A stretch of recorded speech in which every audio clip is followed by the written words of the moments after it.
Afternoon, everyone. I'm Christy Dames with Tech Talk Studio. Very happy to be here, South by Southwest 2021 virtual. We're meeting today with three executive leaders, and we're going to be talking about transforming legacy companies in today's world. I'd like to introduce our panelists to you. First, we have Cheryl Heller. Cheryl is the Director of Design Integration and Professor of Practice in Innovation Design at Arizona State University. She founded the first MFA program in social design at SVA. She is the founder and president of Measured Lab and the founder of Design Lab Commonwise. Cheryl is the author of the Intergalactic Design Guide, Harnessing the Universal Creative Energy of Social Design. Our second panelist is Erin Meason, the Vice President and Chief Sustainability Officer at Interface, Inc., where she leads a global design team that provides technical assistance and support to the company's global businesses, addressing sustainability at all levels. Erin speaks about global public companies recreating themselves and how to bring the culture along with the shift. She successfully drove these new ideas and platforms at Interface and worked closely with the founder, Ray Anderson, to transform an entire corporation. Sandy Furshey, who is director of D Ford Detroit Lab for the Ford Motor Company. Previously, she headed Ford's global user experience team. Sandy designed and built the D Ford organization, the team's roles and practices, created and facilitated human-centered design training for all of Ford's global organization. Sandy recently appeared in Forbes and on NPR's Tech Nation.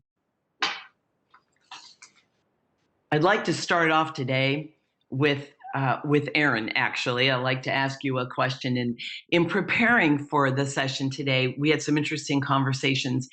And you put out something I had never thought of about legacy companies.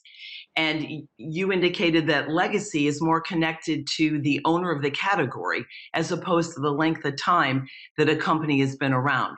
So could you talk more about that? Sure. I mean, that's really how we think about it at Interface. So we're a billion-dollar flooring company, but what we started in the early 70s at Interface was to kind of introduce the world to carpet tile.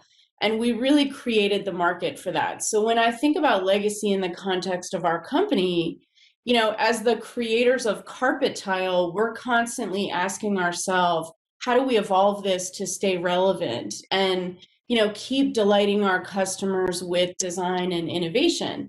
And so if you created the category, you know, you can't wait for people to disrupt you.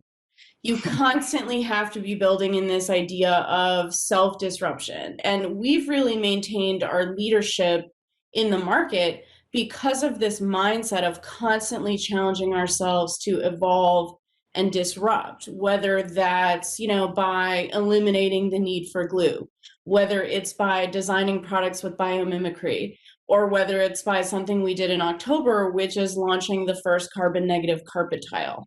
So we really think about a legacy company as not just being how long Interface has been on the planet, but what we've created and our leadership and kind of maybe stewardship over that category, which really drives us to push ourselves to disrupt not just our designs or our products, but really the whole category.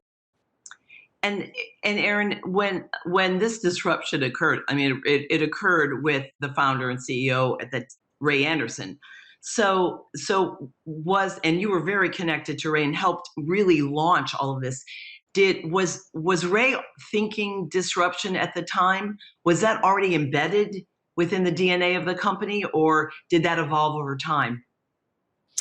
I think it really started with the beginning of the company. I mean, his idea of launching modular carpet was really around disrupting what the conventional kind of flooring and carpet products were. So the very genesis of the company was really about how do we introduce something that's fundamentally different.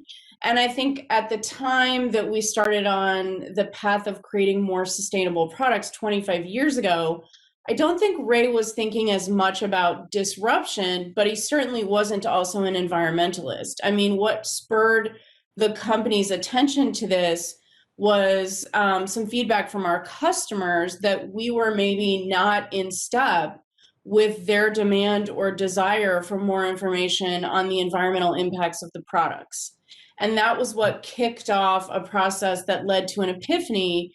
And so this desire, I think, always from Ray Anderson to delight our customers, to stay maybe one step ahead of them and to keep innovating has always been at sort of the genesis of the company, whether it was the launch of modular carpet products to begin with or the push towards making them more sustainable. I think it's always been there. Wow, that's great. Thank you.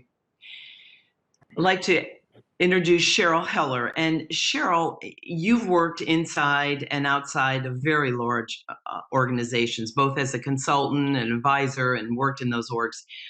And now you've created these two radically new programs inside one of the biggest legacy orgs there are, a university, a major university. So what have you learned from your corporate work and your role inside higher education? Does it sync up at all, or is it entirely different worlds? Yeah, entirely different worlds. Thanks, Christy. I just want to say first, it's really delightful to be here with all of you extraordinary women. And, you know, as I've been thinking about this conversation, I start to think about legacy not in terms of the past, because it's clear that history can't teach us everything we need to know. We're dealing with issues that we've never seen before. And so I think about legacy as, what are we going to leave in the future, right? What difference will we make? What good will we do, or what damage will we do? And all enterprises, particularly universities, need to be about the future. Universities are about the future, right? Both short term, what are students going to be able to do when they graduate, and long term, what is their contribution going to be, and through them, the university's contribution to the world. I look back at my life in the corporate world and in academia, and most of what I think I've done has been ephemeral. I think most of what all of us do is ephemeral, right? We do things, and then companies change, and people change, and it's sort of elusive to think about what we're going to do that does last and that does create a legacy. So as I look back, the things that have lasted are the things that I try to learn from, which is, you know, whether it's what our alumni are doing, or programs that have had some staying power. I love that you look at a legacy as what we're actually doing now, creating for the future. And that's really powerful. I had not even considered thinking that legacy is what we're actually in as we create for what's coming next. Right. Thank you. Sandy Furshey, you definitely work for a legacy corporation if we're looking at time on the planet, and a category creator. So you came to Ford over 6 years ago, and in coming into this kind of a company, did you have a steep learning curve in terms of the kind of companies that you had worked for before, and having your own business, being an entrepreneur? What was that like when you came to Ford 6 years ago, and how did you wrap yourself around that big challenge? Thanks, Christy. And again, just want to also say I'm so excited to be here amongst these three powerful women too. All right. So yes, Ford is an enormous enterprise, and with such history and legacy. And I love the way that both Erin and Cheryl were talking about it, because Ford is most interested in what's next. Like, how do we build for the next 100 years?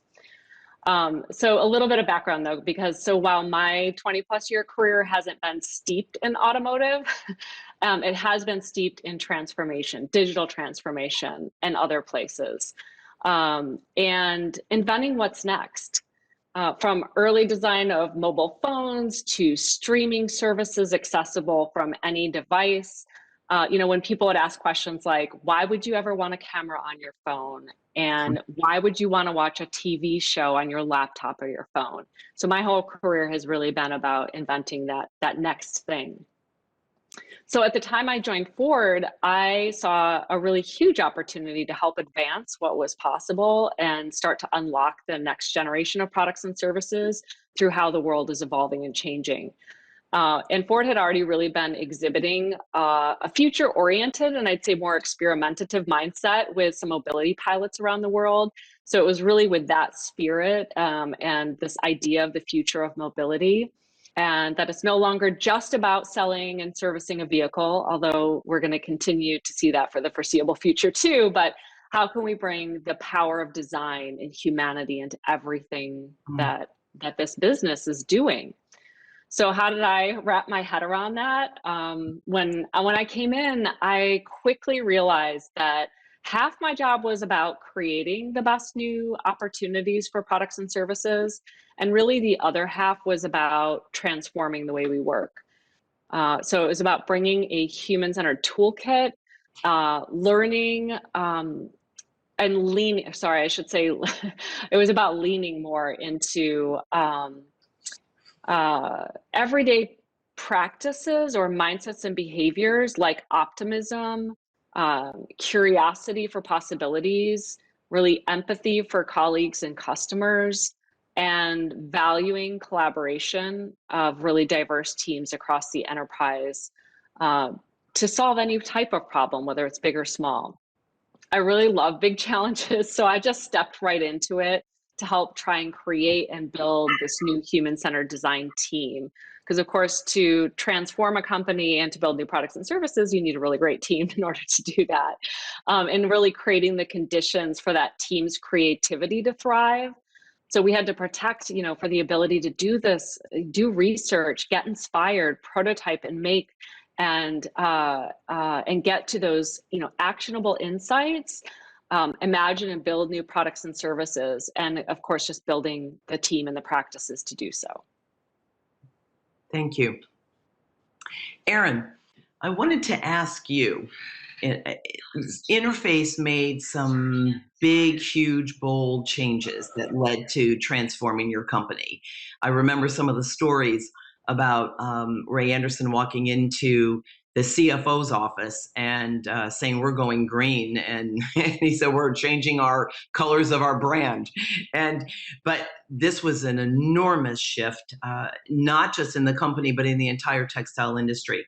So what processes that did you need to recreate or create or even abolish that enabled that change to really take hold within the company?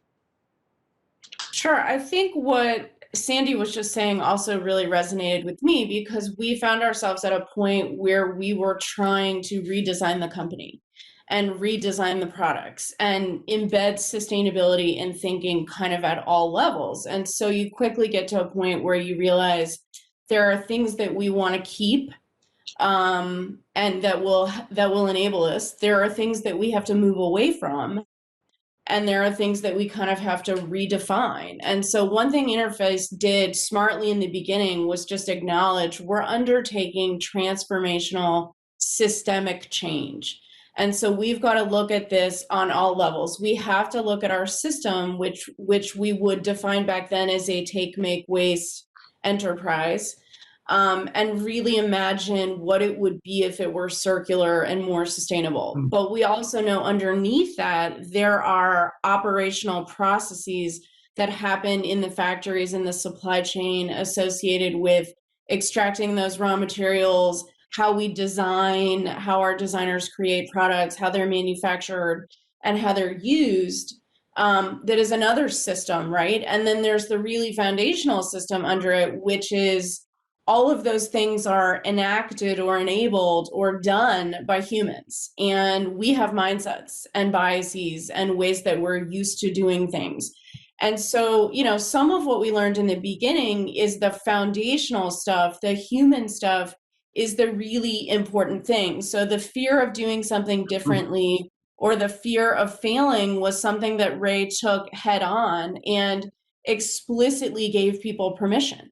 And said, there are going to be things that we're going to try and fail, and we're going to celebrate that. So that explicit permission was one point. Another thing that we did really smartly in the beginning was redefine with a set of new rules and guidelines what waste was in the manufacturing environment. So typically waste was the stuff that you would trim off the edges as we were making the product really beautiful in the final stage, right? Before it went into the box and then went to a customer. But we kind of forgot everything on the front end of that, which is leftover yarn that might not have been tufted into a product. Off quality, which was defined as its own thing. And when we stepped back and said, actually, no, we're going to redefine this, we're going to shift the mindset. Waste will be everything that does not make it into the final product that goes to a customer. And we will start to quantify that. And we will hold people accountable for reducing that. And we'll actually include that accountability in their bonus calculation. Those kind of redefinitions were the things that we're sort of acknowledging at the operational system level. We had to kind of change mindsets, and we had to reinforce that mindset change with a new series of processes and rules. And it ended up being quite effective because it took this really big idea of sustainability and more sustainable products and made it very concrete to our factory associates. We would actually sweep up yarn on the ground, put it on a poster, and put a number associated with it saying, did you know this was $397? And those are really simple things that any company and any organization can do. But I think you've got to step back far enough to recognize we're making transformational change, and that transformation has to occur at several levels. So what will we kind of strategically do to intervene in all of those places? It's a big lesson learned for us. Wow. It's amazing because you transformed how you think about everything. I mean, the theme that rolls through here, through everything, is you kept transforming and transmuting, actually, even how you looked at things and then recreated it. That's beautiful. And Sandy, that brings me right over to you, because as Erin's talking about transformational change and what needed to happen, and here you're coming into Ford with an organization that is asking for transformational change, but doesn't really maybe necessarily even know what it's asking for at that time when you arrived here. So what were the factors that you were faced with when you came in and then creating DFord and scaling DFord? And actually maybe tell us what DFord is. Sure, yes. Okay, so first, DFord, it's Ford's human-centered design organization. And we really exist to push the edges of Ford's strategy, where we're trying to go as a business. And that's, and specifically, the outcomes of that is designing products and services that customers love and that are going to drive business profitability. So we do that through human-centered design, and really that's a way to creatively solve problems. So it's about doing research, observing people in their lives, getting inspired by the world around us, and really gaining an understanding of unmet needs and opportunities. Mm-hmm. And then we are really using our design craft to imagine ideas, quickly prototyping. And we can do that in very low fidelity ways, quickly, rapidly, to make our ideas and our thinking tangible. And that's, of course, so that everyone can see and build upon those ideas to make them better, or just to quickly look at it and value it and say, oh, that's not very good, we'll throw that one to the side. But from there, it is really about relentlessly seeking to get to the best ones, the best ideas that really solve a need. And that the best ideas really do come from that collaborative spirit of working with a variety of people from different backgrounds, different skills and experiences to help challenge the ideas and improve them, or pivot and just put them to the side. And all of this, of course, because you can come up with millions of ideas, but it's like, which ones are right for this moment in time? Timing can be everything, as well as is it also viable for the business and technically feasible at this moment? And really, again, kind of bringing together those pieces to decide which ideas to pursue. And what's been interesting about this journey is, of course, during this capability building and integrating this practice into the business, what we also realized was that we needed to bring more people along for the journey. Sure, we had people joining our teams, our cross-functional teams, but we wanted to make a design thinker's toolkit more widely accessible to anyone who is interested in really learning and applying it to their work. So in the first couple of years, we created some learning workshops where I facilitated, for example, design thinking workshops with global executives across Ford. It was an incredible opportunity to see everyone kind of learn, practice, and apply, but also to build relationships with over 1,000 global executives. And that, of course, just opened up new opportunities, not only for individuals to learn and grow, but also for these executives to become champions and advocates for new possibilities, and people who are really looking to spearhead some of the change that they knew, like they knew they have to be customer-centered, they knew they have to work faster. Like how can we rapidly iterate and prototype? So these executives became really champions for that, and of course those relationships also really cemented future collaborators. Wow. Well, so when you actually in teaching and opening this new toolkit to everyone globally, though, so you're teaching new tools, but you're also creating deep relationships, which then were pivotal for what you did just probably this last year in launching 3 new vehicles, I would assume. Exactly. There's incredible power to be able to pick up a phone and when you're having a challenge or a problem or a barrier or an idea, just to be able to pick up the phone and have a conversation and say, what can we do together? And do you have anyone else who might be able to help? Those relationships really go a long ways to just help to make progress. Great.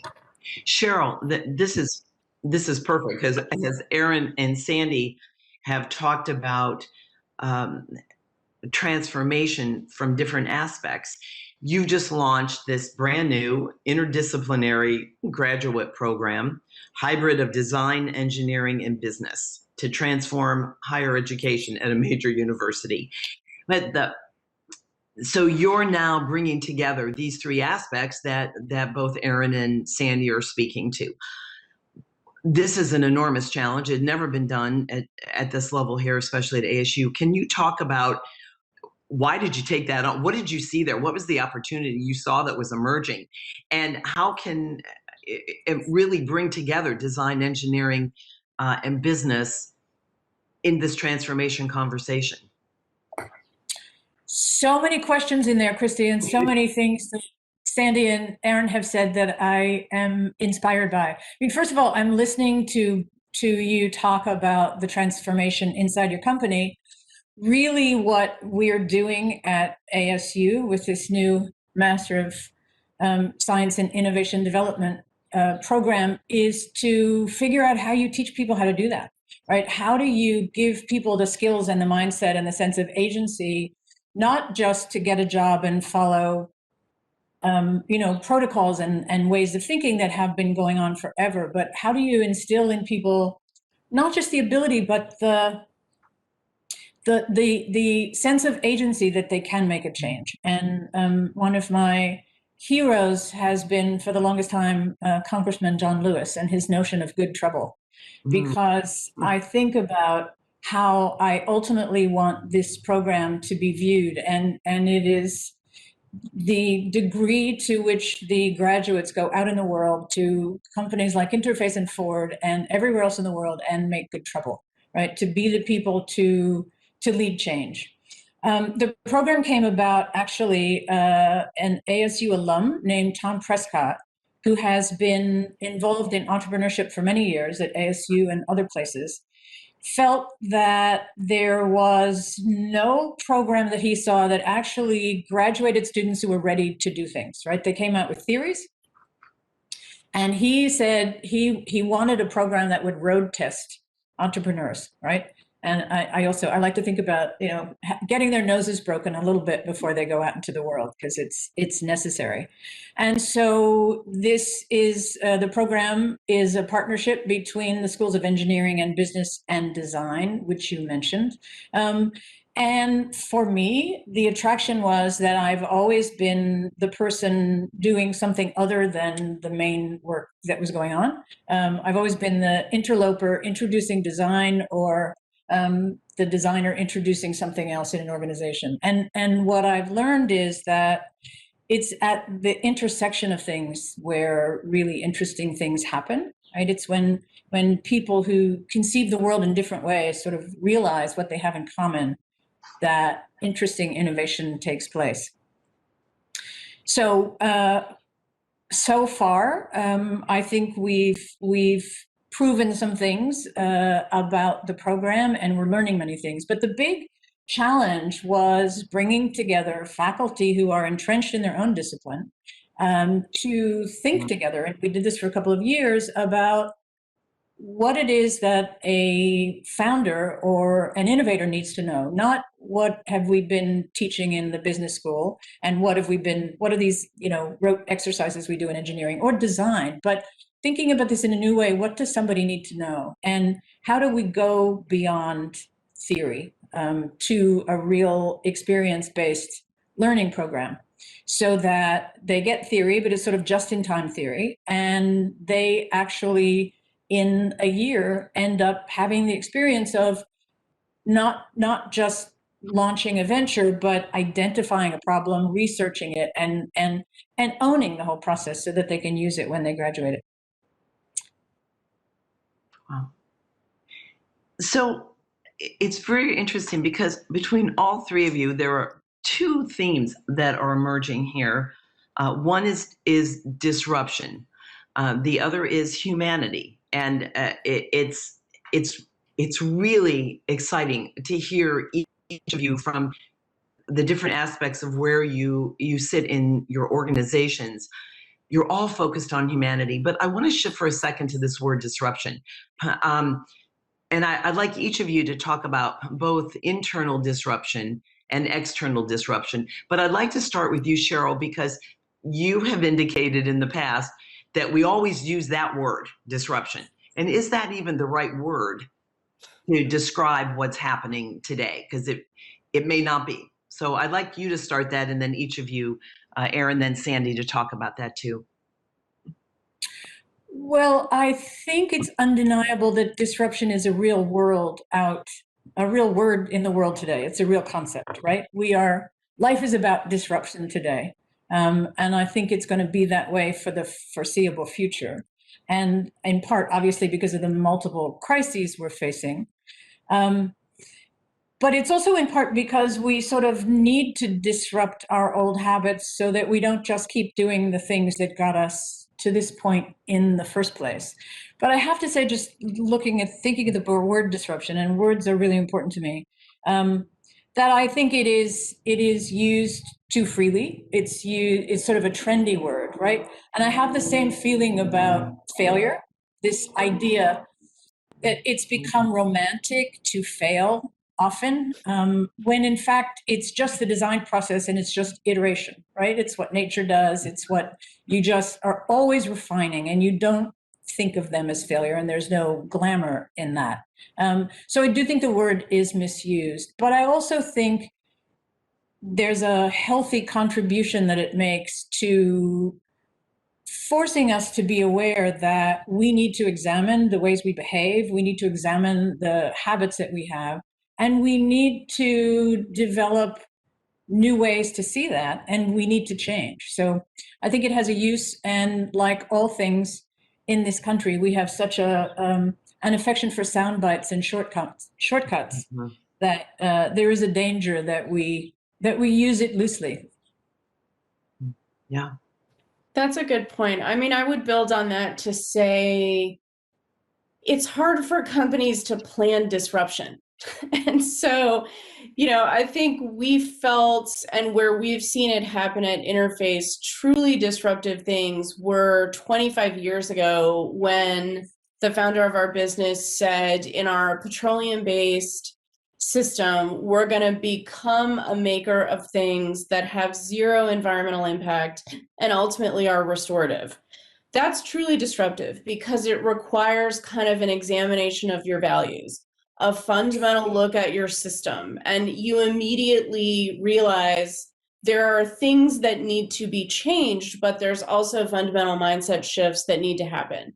So in that sense, that's what I think of, right, as a truly disruptive moment, not, we're gonna make some sort of modest changes, or we're gonna change our insights process, we're going to tweak it. So it does, I think people use that word to define a bunch of different things.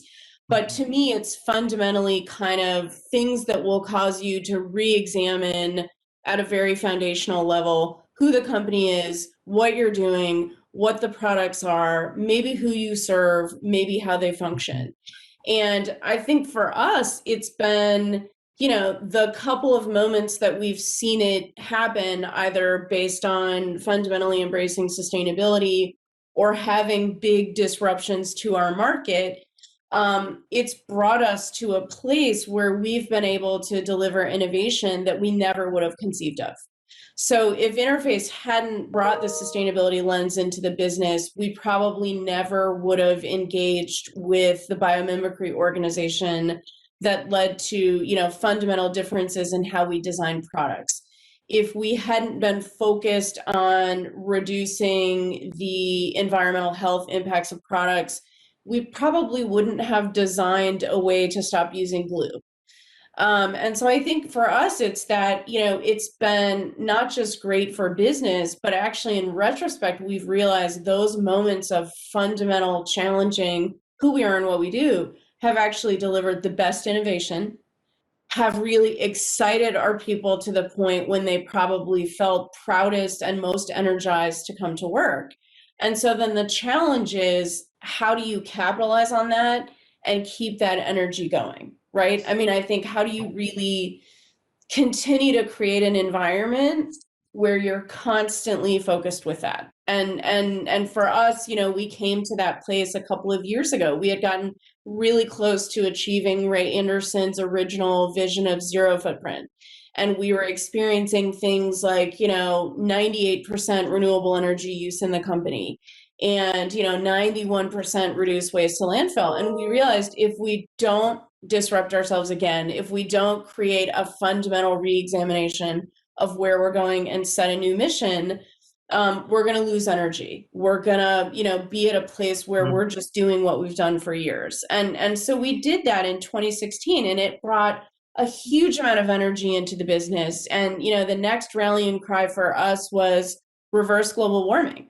We did something, by design, which was adopt a mission that wasn't just about designing a better product or, reducing the impact. It was aligning our sustainability mission with solving one of the biggest challenges in the world. And it has driven fantastic innovation in the company, launching the first carbon negative carpet tile last October. People are very excited and inspired. And I think it's even had an impact on the built environment space, where we've really elevated the conversation about how do we address global warming as people who work in buildings, and how we design buildings and how we pick products. And so I think it is possibly overused, but in the right context, critical for business to kind of maintain a place where you're constantly questioning where to go next.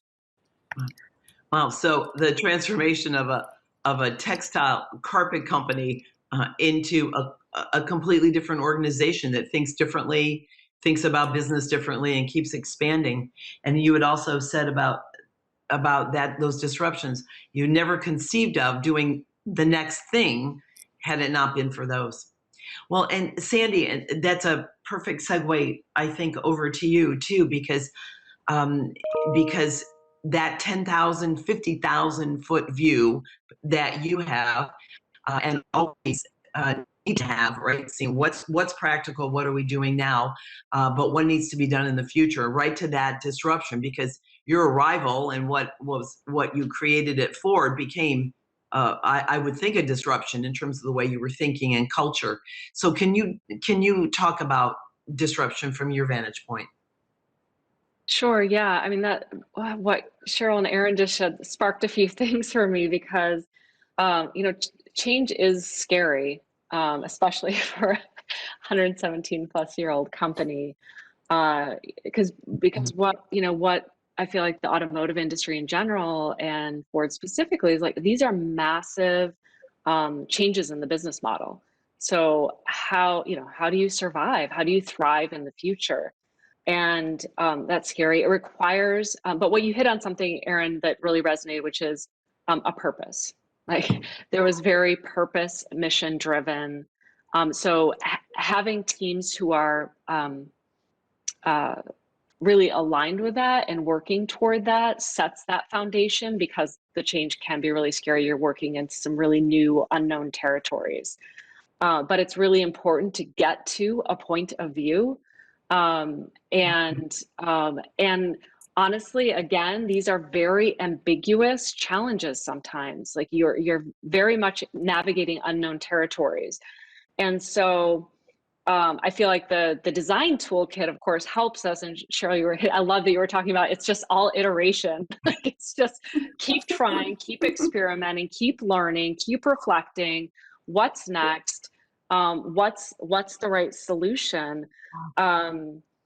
And I feel like that designer toolkit can really help that, because one of the things design does is it helps build confidence to form the point of view. There's no guarantee, there's no like checkbox process that says like, if you follow these 5 steps, you will, innovate. There's so much rigor that goes into those iterative processes, and you have to take some leaps along the way to get to that point of view that moves you in a new direction. And I see that playing out every day. But again, we have these toolkits that we can use to help build that confidence, so that we're all comfortable joining hands and kind of taking that leap off the cliff and saying, okay, this is the direction, this is the way to go. Yeah. So, well, this feels like a perfect opportunity to actually explore the next phase of everything that you're talking about in current day challenges called COVID.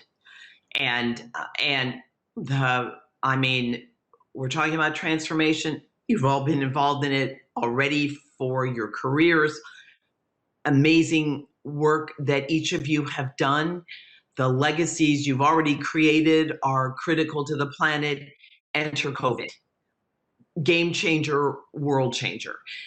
So I'd like to explore that, because each of you have different processes and tools and ways of being, and in the design world, of which all of you are part of, designing for culture, for product, for planet. All of a sudden we have a game changer. So Sandy, I'd like to start with you on this, because you had spent 5 years already bringing in new thinking, new tools, and suddenly COVID hit. What you had already put in process, what you had already created, seemingly made you ready to handle this type of a crisis. So can you talk about what you had, what was already there, and then the response that Ford had given through human-centered design? Yes, sure. Certainly was not expected or planned for, none of us. What a drastic hit to many businesses in different ways. At Ford, widely, it really meant we had to stop working. Meaning, like we actually make vehicles, they're rolling off a line, and we sell those vehicles, and the dealerships are closed. So we couldn't sell, we couldn't make. That's huge, a huge hit. And so the company was making plans for how to cope just with that massive change, as well as a whole workforce that went to 100% virtual, and so many unknowns at that time. But what also happened was we knew there were some needs out in the world, and there was a call specifically around personal protective equipment, PPE, and there was specifically a shortage of face shields. And Ford said, hey, like, we can help. We think we can help. We can help. We'll step up. We'll figure it out. And my team, D Ford specifically, was just ready and eager to respond quickly because it was a dire need. And we had the toolkit and the practices to be able to just pivot and quickly say, how can we help?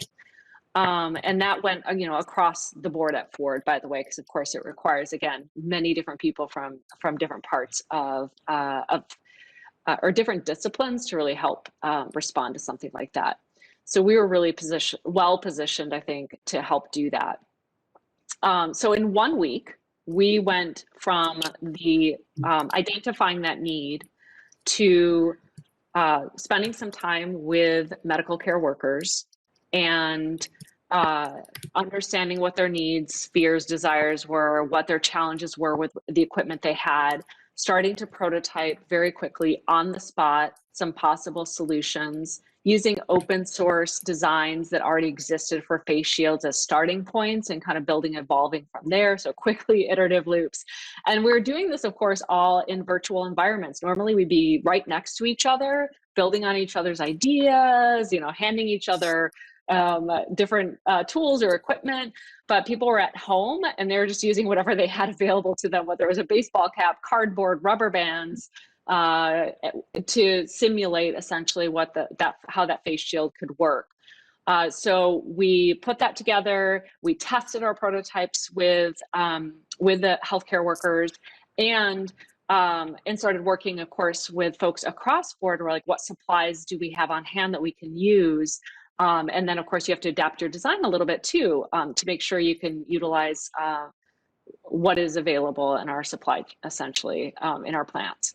And so we're using automotive equipment. So we quickly did. So within a week, we went from that ask to shipping the first 10,000 face shields locally. And what's amazing is we've now made and distributed over 22 million. And again, this is just something that Ford decided to do because we could and we can help. And we had people who are willing volunteers to participate in all aspects of that. And what was really interesting too about that challenge is not only just making the face shields, but where do we distribute them? Like we have, once we started making them, it's like, where do they go? So our team actually also just jumped in with identifying a distribution strategy. So we were using data to find hotspots and then contacting people in those hotspots, creating distribution channels to get to those most in need. Wow. Erin, this dovetails perfectly, because when we had spoken before this session, you had talked about what had happened to Interface and globally, and you talked about your supply chain and everyone that's affected, and all of you always focus on relationships. So can you talk about what happened to Interface and how you were able to move through that, and what did you have in place already that because of how you've done business and who you are as a business actually helped you through this last year?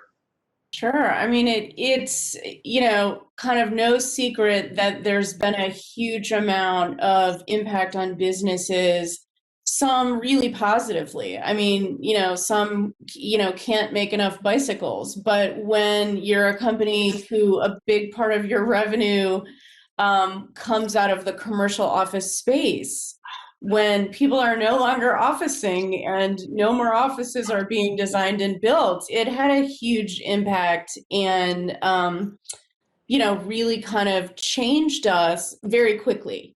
And so I think two really important realizations for us were, the things that we've done as a purpose-led business. When a lot of disruption and stress happens, people lean into and really get energy and security from that purpose. So, knowing that we're a business that does something more than just make commercial flooring products, you can weather that conversation a little bit better when for a while you have to stop making commercial flooring products, right? When there's that level of disruptive. So we spent a lot of time communicating to and reminding our employees who we are as a business, and why what we do is really important in the longer term. And we talked a lot about how we were going to manage through the short term, how we were going to keep people safe, how we were going to stay in front of customers. And a big thing that was important for us to continue to underscore this purpose was to launch those carbon negative products. I mean, we said to the market and to our employees, we are on a mission, and the mission is to decarbonize the built environment. And the way we do it is through product innovation. So we did have a debate about, are we going to launch these carbon negative products in 2020? And are we going to launch them in the context of not having any of the shows, not being able to physically show them to customers? And we were concerned about the impact that would have not only on continuing the conversation in the market, positioning the company strongly when we came out of this, but also the impact it would have on our innovation and sales teams if we sort of said, yeah, this is so disruptive, we have to shelve that. And so we said, we're not actually going to do that. We're going to push on. We are going to do this. And we actually launched the products in the US right before the US election. And as you can imagine, sort of not just COVID, but everything that was happening in America. But we felt it was really important. And the feedback we got and continue to get is that was the right thing to do. You leaned into your purpose. I think that has kept our people more connected, continued to keep people motivated in a space when it's still a really difficult time to be in the commercial office space. I think the second thing which really helped us was this kind of purpose-led approach not just extends to our employees. We engage our suppliers in this conversation. Many of our raw material suppliers are longtime suppliers who've been on this journey with us, who are involved in the mission of not just selling us raw materials, but helping us decarbonize products. So we have a level of relationship with them that goes beyond a vendor. They are collaborators. And so when this level of impact happens, those relationships are especially helpful because it's a different level of relationship, right? You can have a different conversation and a different level of patience and working through an issue with a collaborator than you do with a vendor.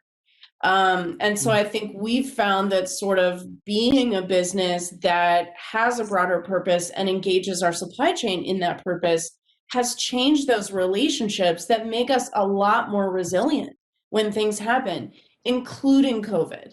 And so I think we've fared really well in terms of managing some of the supply chain issues, some of the customer issues, and also really leaning into the purpose to give us, frankly, a lot of strength as we get through and continue to push through COVID and the impacts it's going to have, not just on our market, but on the lives of everyone who works in the company.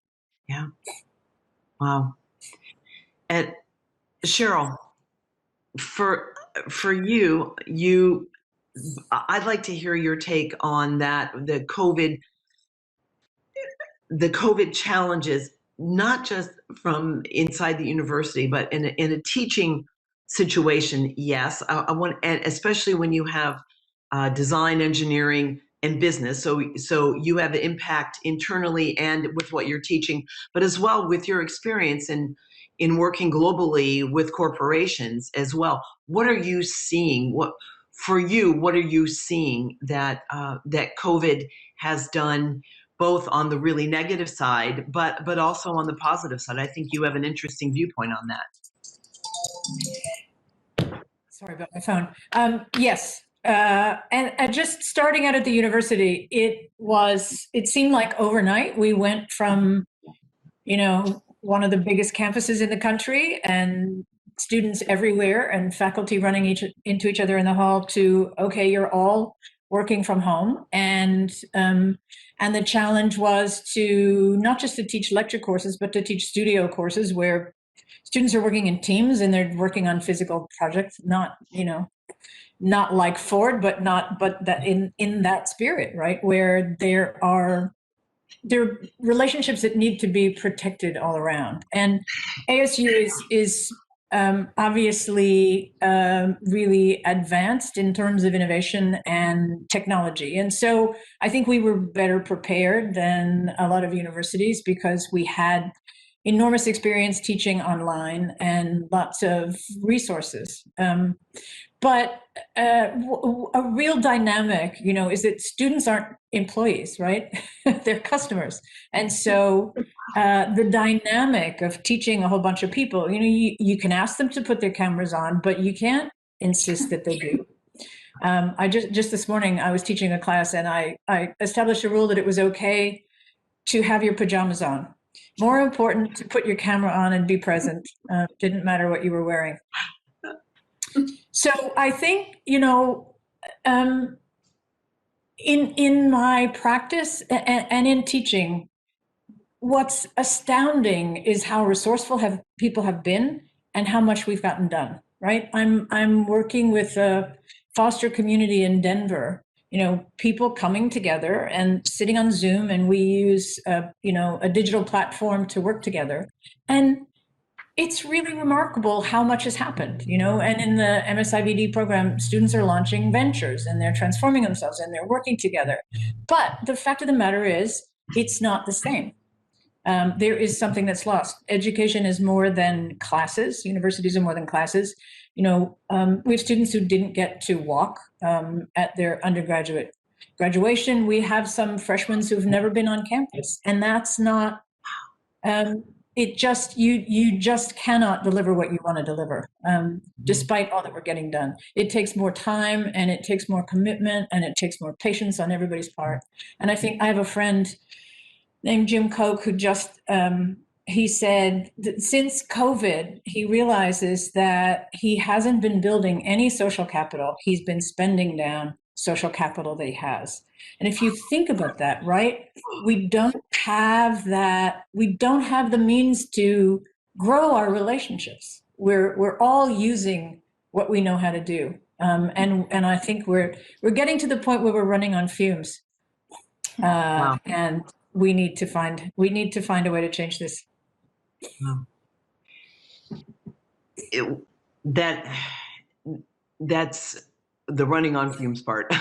And so I'm going to start to wrap this up because I know we're about at time, but and this is a perfect way. What I'd like to end with actually is talking about if each of you could respond to how you motivate yourself and how you motivate your teams. You're three leaders, extraordinary leaders leading huge global conversations and issues, and your demands are high. And as leaders, how do you motivate in really challenging times? Because I've heard each of you say, this is not easy. This is not easy. These are hard times. And how do you motivate yourself and then be able to then motivate your teams? I'd like to hear your advice that you have for other executives, for anyone, because a lot of the folks that are listening here are people in large companies who are every day trying to understand how they can self-motivate, self-care, and move through and get to another higher level. So, Sandy, I'm going to start with you and have you give your thoughts on that. Yeah, thanks for the question, because it is a really hard time. And I find on my good days, for myself personally, I go to my normal moments of inspiration to keep myself going through my network of friends, family, colleagues, podcasts, books, and just feeding myself. But the energy is just not there. How it would normally be there for me. I'm a pretty energetic person overall. So it's been really challenging. And I see and sense the same from my team as well. It seems to kind of go in waves of times where people are doing okay, times where they're not doing okay. And we are just navigating so much in the last year. And we have to acknowledge that. I mean, everything's from the unknowns of the pandemic, polarizing political landscapes, continued need to ensure Black Lives Matter, because systemic racism is still playing out across all aspects of Black lives, and there's ongoing violence against Black, Indigenous people of color, there's inequities and injustices. Parents are trying to work, they're taking care of kids, they're being teachers, tutors, people are separated from their loved ones. I feel like I can just keep going and going. And so I feel like the main thing is, I don't want to end on a sour note, but I mean, but it is about like really staying in tune with folks, because what is the best thing you could do in a day or a week to help?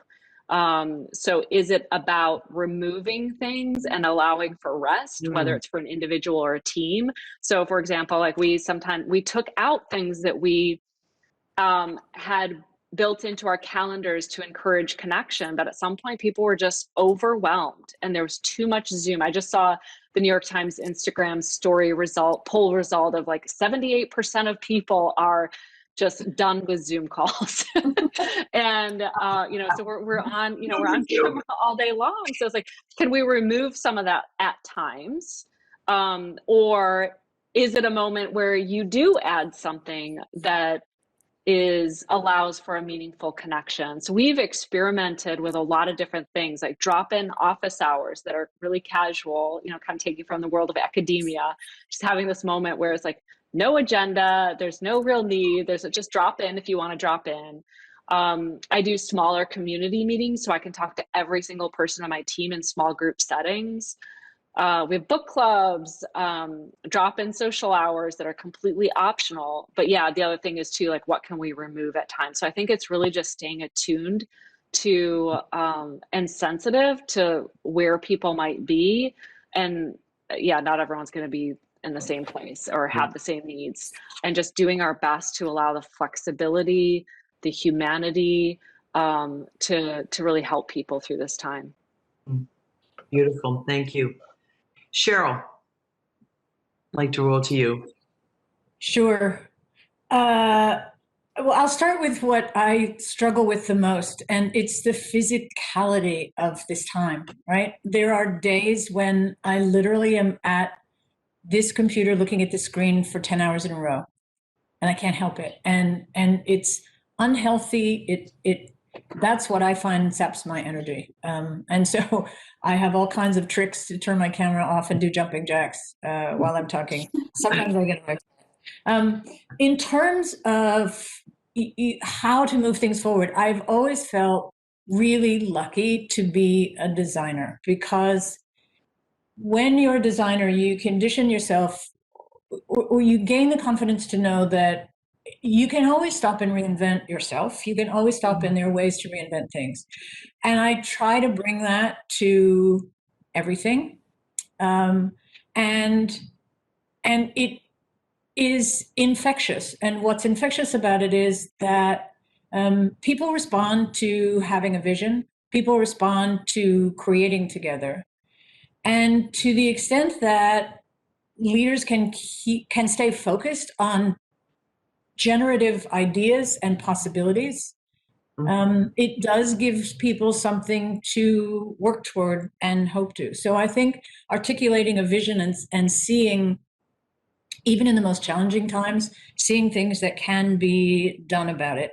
And just to echo what Sandy said, there is nothing but relationships, right? We know all of life is relationships. And so I think this requires really special attention, especially to the people who aren't talking, the people who don't drop in, the people who get lost. I think we have to mind our relationships and pay attention to them in every kind of organization and endeavor more carefully than we ever have before. Wow. Yeah. Thank you. Thank you, Cheryl.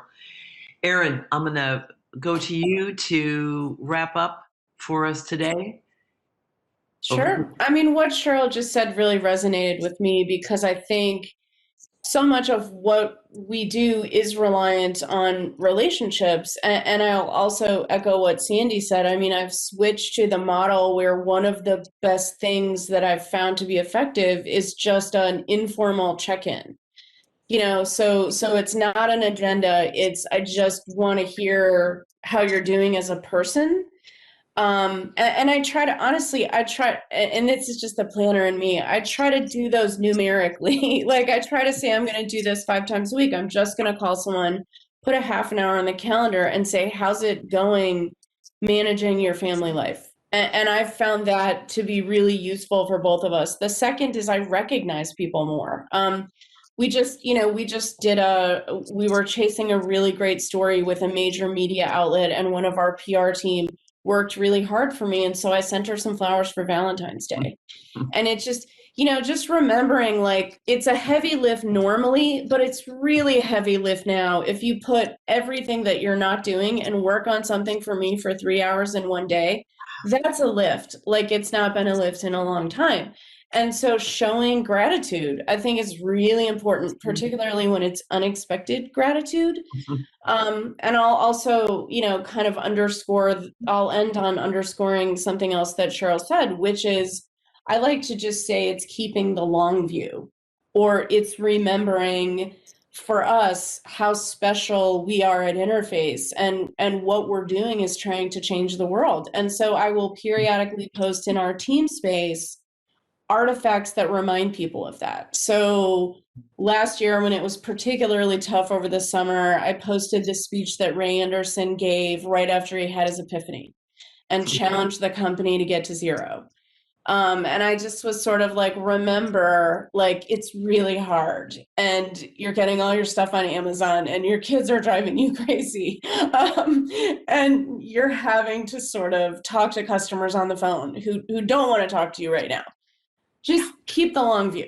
Like, keep it in perspective that we are doing something really special, and it's really hard. And then the third, I think, is what we found at Interface. A lot of people have really reconnected with nature, and we've encouraged that as much as we possibly can. I took a nature practice class, which is a little bit about nature reconnect and a little bit of yoga and mindfulness. And I was posting kind of what I was learning to my team. And so those things have, I think, not only been helpful for us, but helpful universally. I mean, people are recognizing the value of having the flexibility to step out for 30 minutes and enjoy their backyard. And I think those have been really helpful, and all ties back to what I think we're all going to be challenged with over the next 12 months is, how do we keep people motivated, but also how do we transition as businesses, as